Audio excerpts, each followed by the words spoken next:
Hello students, आज हम आपके वेस्टर्न पॉलिटिकल थॉट के थिंकर जॉन लॉक के बारे में बात करेंगे, जिनका टाइमलाइन है 1632 से 1704। जॉन लॉक 17वीं शताब्दी का प्रसिद्ध अंग्रेज विचारक था। उसे उदारवाद की आत्मा कहा जाता है। जॉन लॉक को उदारवाद की आत्मा के नाम से भी जाना जाता है। उदारवाद का मूल तत्व स्वतंत्रता माना जाता है और लॉक ने अपने दर्शन में स्वतंत्रता को शासन का सर्वोच्च लक्ष्य प्रदान किया। लॉक शासन को व्यक्ति के स्वतंत्रता की प्राप्ति का साधन मानता है तथा ये कहता है कि शासन के शक्ति की मर्यादा होनी चाहिए ताकि वह मानवीय स्वतंत्रता के विरुद्ध ना हो। साथ ही उसने आधुनिक युग में अधिकारों की संकल्पना प्रस्तुत की और माना कि व्यक्ति के अधिकार प्राकृतिक तथा जन्मजात हैं। इसके साथ उन्होंने धार्मिक सहिष्णुता का प्रतिपादन किया ताकि व्यक्तियों को कुशासन के विरुद्ध विद्रोह का स्पष्ट अधिकार प्रदान किया। धार्मिक सहिष्णुता का मतलब क्या है यहाँ? धार्मिक सहिष्णुता का मतलब है कि राज्य किसी विशेष धर्म को ना अपनाए, न किसी विशेष धर्म के बारे में प्रचार प्रसार करे। सभी धर्मों के लोगों को समान सुविधाएं उपलब्ध हों अपने धर्म का प्रचार प्रसार करने की। किसी भी धर्म के व्यक्ति को अपने धर्म का प्रचार करने से ना रोका जाए। इसका मतलब है धार्मिक सहिष्णुता, यानी कि राज्य है वो एक तरह से धर्म निरपेक्ष रहता है लेकिन धर्म विरोधी नहीं होता, यानी कि राज्य का कोई खुद का विशेष धर्म नहीं है, व्यक्ति अपने किसी भी धर्म का पालन करने के लिए स्वतंत्र है। तो धार्मिक सहिष्णुता का इन्होंने प्रतिपादन किया और इन्होंने प्राकृतिक अधिकारों की संकल्पना दी। इसका मतलब क्या है कि व्यक्तियों को प्रकृति से ही कुछ अधिकार मिले होते हैं जो राज्य भी उनसे नहीं छीन सकता। और इन्होंने क्या कहा कि शासक की शक्ति लिमिटेड होनी चाहिए ताकि वह मानवीय स्वतंत्रता के विरुद्ध ना हो, यानी ये सबसे ज़्यादा मानवीय स्वतंत्रता के साथ थे कि ऐसा शासन नहीं होना चाहिए जिससे मानवीय स्वतंत्रता की हानि हो रही है। शासन को मर्यादित रहना चाहिए। इसके विरुद्ध उन्होंने व्यक्तियों को प्राकृतिक अधिकार भी दिए हैं और विद्रोह का स्पष्ट अधिकार भी प्रदान किया है। इसीलिए इन्हें उदारवाद की आत्मा भी कहा जाता है, क्योंकि उदारवाद का मूल तत्व किस में है? स्वतंत्रता में। और ये स्वतंत्रता के प्रतिपादक थे या सर्वोच्च लक्ष्य ये स्वतंत्रता को मानते थे। ठीक, अब इनका जन्म कब हुआ? 1632 में समरसेट कैरिंगटन नामक स्थान पर इनका जन्म हुआ और इनकी मृत्यु हुई 1704 में। अब इनकी प्रमुख कृतियाँ देख लेते हैं जो आपको याद भी रखनी है। पहली है लेटर ऑन टॉलरेशन, जो इन्होंने 1689 में लिखी थी, लेटर ऑन टॉलरेशन। सेकंड है टू ट्रीटाइज ऑन गवर्नमेंट, ये इन्होंने लिखी थी 1690 में। ठीक है, पहली है लेटर ऑन टॉलरेशन जो 1689 में लिखी, दूसरी है टू ट्रीटाइज ऑन गवर्नमेंट जो इन्होंने 1690 में लिखी। अगली इनकी बुक है एसे कंसर्निंग ह्यूमन अंडरस्टैंडिंग,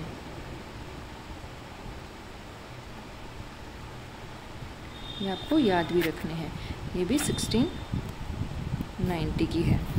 फिर एक और बुक इनकी वो है सेकंड लेटर ऑन टॉलरेशन, इन्होंने 1690 में लिखी।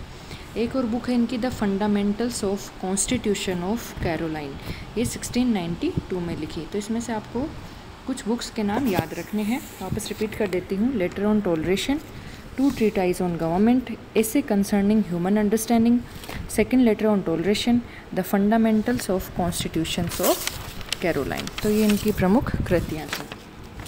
अब देखते हैं लॉक की राजनीतिक विचारधारा में उनका सामाजिक समझौते का सिद्धांत महत्वपूर्ण है। सबसे पहले, लेकिन उससे पहले हम उनके मानव स्वभाव व प्राकृतिक अवस्था के संबंध में जानेंगे कि इनके बारे में उनके क्या विचार हैं। अन्य दर्शन पद्धतियों के अनुसार लॉक का दर्शन भी उसके मानव संबंधी दृष्टिकोण पर आधारित है। मैंने बताया था सबसे पहले थिंकर उनका अपना मानव स्वभाव देखता है, उसी के अकॉर्डिंग फिर अपनी थ्योरी है वो बिल्ड करता है। लोक ने मानव स्वभाव का वर्णन आशावादी रूप में किया है और माना है कि मनुष्य के स्वभाव में अच्छाई है। वह एक दूसरे से सहयोग करता है तथा उसमें सहयोग, प्रेम, दया और सहिष्णुता की भावना पाई जाती है। इससे पहले हमने होब्स पढ़ा था, तो उसमें हमने देखा था कि होब्स ने सिर्फ मानव का एक पक्ष देखा था, उसमें सिर्फ बुराइयां देखी थी, स्वार्थ देखा था, भय देखा था। उन्होंने उसका अच्छाई वाला पार्ट बिल्कुल नेगलेक्ट कर दिया था, क्योंकि उन्होंने ऐसा ही वातावरण देखा था जब वो पैदा हुए थे। वहीं लोक ने इसके बिल्कुल अपोजिट मानव स्वभाव का वर्णन एक आशावादी रूप में किया है।